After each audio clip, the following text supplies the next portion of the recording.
تھا کہ سجدہ سہو، سجدہ آپ کو پتہ ہے کہ مخصوص حالت کا ایک مخصوص رکن کا نام ہے، اور سہو عربی میں کہتے ہیں بھولنے کو۔ تو دو ایسے سجدے شریعت نے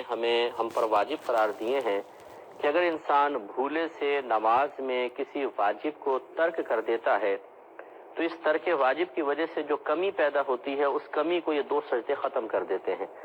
اس لیے ان دو سجدوں کو چونکہ یہ بھولنے کی وجہ سے واجب ہوتے ہیں، انہیں سجدہ سہو کہا جاتا ہے۔ نماز کے آخر میں صرف سیدھی جانب پہلے اتحیات پڑھیں گے بیٹھ کے، پھر سیدھی جانب سلام پھیر کے دو سجدے کریں گے، پھر بیٹھیں گے، اتحیات پڑھیں گے، درود شریف پڑھیں گے، دعا پڑھیں گے، تو یہ سجدہ سہو کمپلیٹ ہو جائے گا اور جو کچھ کمی پیدا ہوئی تھی اس کا تدارک ہو جاتا ہے۔ کسی نے بغیر سلام پھیرے سجدے کر لیے یا دونوں جانب سلام پھیر کے سجدہ کیے تب بھی سجدہ سہو ہو جاتے ہیں، لیکن یہ دونوں طریقے مکروہ ہیں۔ فقہ حنفی کے روشنی میں صرف سیدھی جانب سلام پھیر کر یہ دو سجدے کیے جاتے ہیں۔ ایک اس میں مسئلہ یہ ہے کہ اگر کسی نے الحمد شریف کا زیادہ تر حصہ پڑھ لیا، 7 آیتیں ہیں، مثلا 4 آیتیں پڑھ لی اور پھر الحمد شریف کو دوبارہ پڑھا، تو چونکہ یہ قاعدہ ہوتا ہے کہ للأکثر حکم الکل، کہ اکثر کے لیے یعنی کسی بھی چیز کے زیادہ حصے کے لیے کل کا ہی حکم ہے، تو آپ کو یہ مسئلہ تو ذکر کیا تھا کہ اگر الحمد شریف کو پڑھ کر دوبارہ فرضوں کی پہلی 2 رکعتوں میں مثلا دوبارہ اس کی تکرار کر دیتے ہیں تو آخر میں سجدہ سہو لازم ہوتا ہے۔ تو کسی نے اگر الحمد شریف کی 4 آیات کم از کم پڑھ لی تو یہ اکثر حصہ پڑھ لیا، اور اکثر حصے کے لیے کل کا ہی حکم ہوتا ہے، للاکثر حکم الکل، اکثر کے لیے کل کا حکم ہے، لہذا گویا کہ اس نے زیادہ حصہ پڑھ لیا ہے، اور پھر دوبارہ جب وہ الحمد شریف پڑھے گا تو یہ دوبارہ الحمد شریف پڑھنا کہلائے گا، اور 2 بار الحمد شریف پڑھنے پر سجدہ سہو ہوتا ہے، لہذا آخر میں سجدہ سہو کرنا ہوگا۔ الحمد اور سورت کے درمیان کسی اجنبی کا فاصل نہ ہونا، مطلب کہنے کا یہ ہے کہ الحمد اور سورت کے درمیان کوئی ایسا کوئی فعل نہ کریں کہ جو اجنبی کہلائے، جو نماز سے جس کا تعلق نہ ہو۔ مثال کے طور پہ آپ نے الحمد ختم کی اور آمین کہا، تو یہ تو کوئی اجنبی شے نہیں ہے، الحمد کے بعد آمین کہنا سنت ہے۔ پھر آپ نے سورت سے پہلے بسم اللہ الرحمن الرحیم پڑھی، یہ بھی کوئی اجنبی چیز نہیں ہے بلکہ اس کا تعلق سورت کے ساتھ ہے۔ لیکن اگر یوں ہوا کہ الحمد شریف پڑھنے کے بعد کوئی شخص خاموش کھڑا رہا، جیسے بعض اوقات ہمیں سورت یاد نہیں رہتی، کون سی پڑھوں بھول گئے، اور اس میں کم از کم 3 بار سبحان اللہ کی مقدار وقفہ ہو گیا، جیسے نارمل انداز سے سبحان اللہ سبحان اللہ سبحان اللہ اگر ہم کہیں تو جتنی دیر ان 3 بار سبحان اللہ کہنے میں صرف ہوئی، اگر اتنی دیر کوئی خاموش کھڑا رہا اور پھر اس نے سورت شروع کی تو بس یہ درمیان کا جو وقفہ ہے یہ فصل بالاجنبی کہلاتا ہے، کہ اس کا تعلق نہ الحمد سے ہے، نہ اس کا تعلق سورت سے ہے، نہ اس کا تعلق نماز سے ہے، یہ تو درمیان میں ایک اضافی چیز آ گئی، تو اس کی وجہ سے پھر آخر میں سجدہ سہو ہوگا۔ اسی طریقے سے اور یہ لکھا ہے فقہا نے کہ آمین تابع الحمد ہے اور بسم اللہ تابع سورت، یہ اجنبی نہیں ہے، جیسے میں نے بھی آپ کو بتایا کہ ان کو اجنبی نہیں کہیں گے کیونکہ آمین الحمد شریف کے تابع کہلاتا ہے اور بسم اللہ الرحمن الرحیم یہ سورت کے تابع کہلاتی ہے، اس کے علاوہ کوئی اور کام کریں گے تو فصل بالاجنبی ہے۔ قراءت کے بعد متصلاً رکوع کرنا یہ بھی واجب ہے، چنانچہ اس میں اگر تاخیر ہوئی، مثال کے طور پہ کس نے الحمد پڑھی پھر سورت پڑھی اور رکوع میں جانے سے پہلے پھر اسی طرح 3 بار سبحان اللہ کی مقدار خاموش کھڑا رہا تو اس پہ سجدہ سہو لازم ہو جائے گا، لہذا جیسی سورت ختم ہو متصلاً رکوع کرنا چاہیے۔ اس کے بعد یاد رکھیں کہ ایک سجدے کے بعد دوسرا سجدہ اس طرح ہونا کہ ان کے درمیان بھی کوئی فاصلہ نہ ہو۔ مثال کے طور پہ ایک سجدہ کیا پھر بیٹھے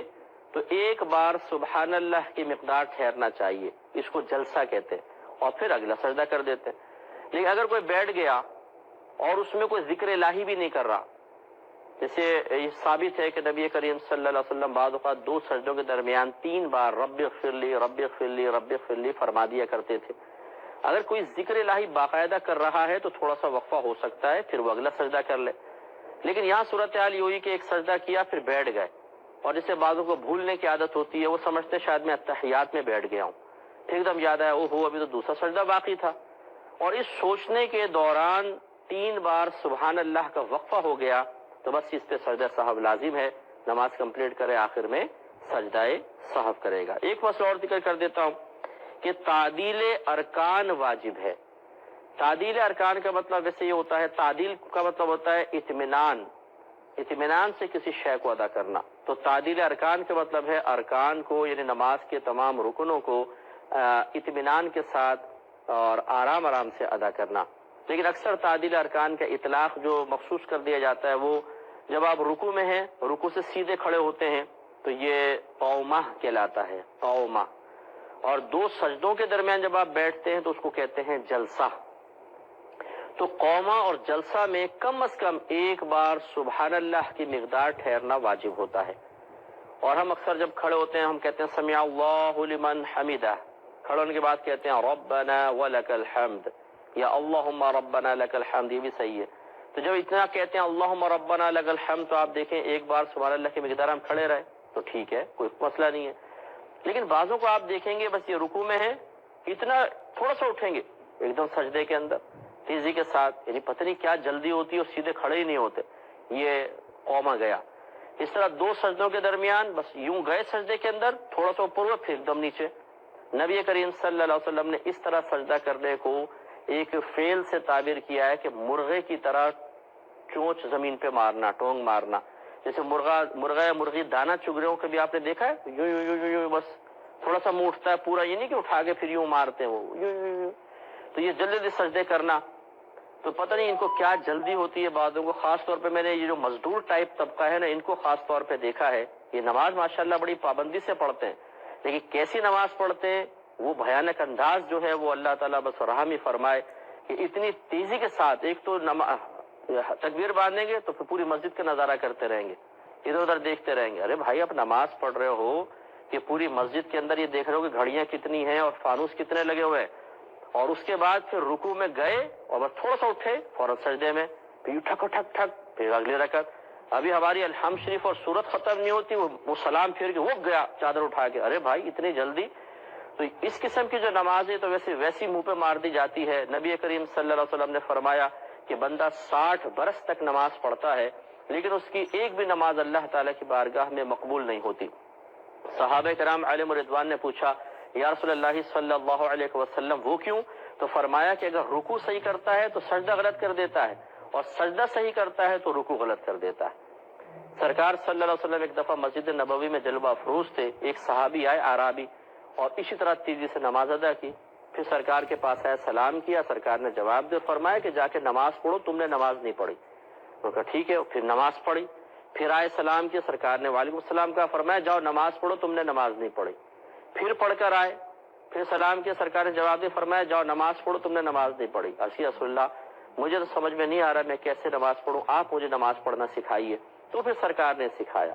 کہ تم اطمینان سے تکبیر لگاؤ، سورت پڑھو، الحمد پڑھو، سورت پڑھو، پھر اطمینان سے رکوع کرو، پھر مکمل طور پہ کھڑے ہو، پھر اس کے بعد سجدہ کرو، پھر سجدے کے درمیان مکمل طور پہ بیٹھو، پھر اگلا سجدہ کرو۔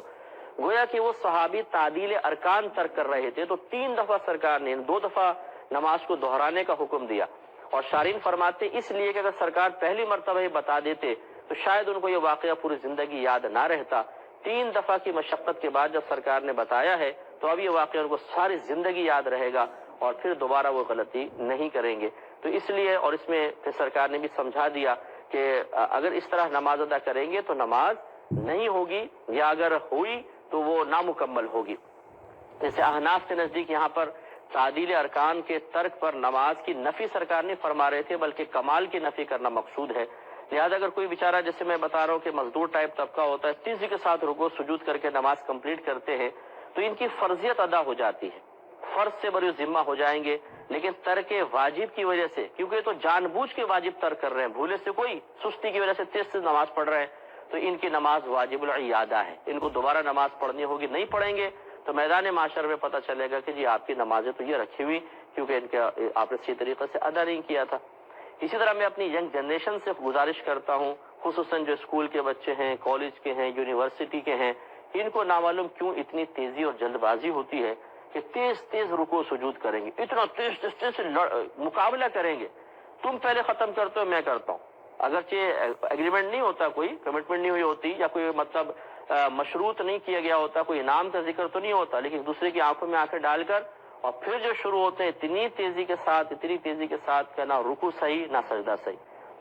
اگر انسان تھوڑا سا تیز سپیڈ سے پڑھ رہا ہے لیکن رکوع سجود پورے کر رہا ہے پھر بھی چلو چل جائے، لیکن یہاں تو رکوع سجود پورا نہیں ہوتا اور الحمد پڑھتے ہوئے ختم۔ ارے بھائی منہ میں پڑھ کیا رہے ہو، الفاظ کیا آپ ادا کر رہے ہیں؟ وہ اگر ریکارڈ کر کے ان کو سنوا دی جائے ان کی جو الحمد شریف ہے تو خود ان کو پتہ چلے گا کہ الحمد شاید سمجھ میں آئے گا اور پھر بولا ضالین سمجھ میں آئے گا، باقی بیچ کا سارا چبا جاتے۔ اس طریقے سے ایک قیمتی چیز کو ادا کرنا یہ جس کا بدلہ میدان محشر میں بہت بڑا ملنے والا ہے، تو یہ بہت ہی خطرناک عمل ہے۔ اس طرح نماز ضائع ہو جاتی ہے اور میدان محشر میں شرمندگی ہوگی۔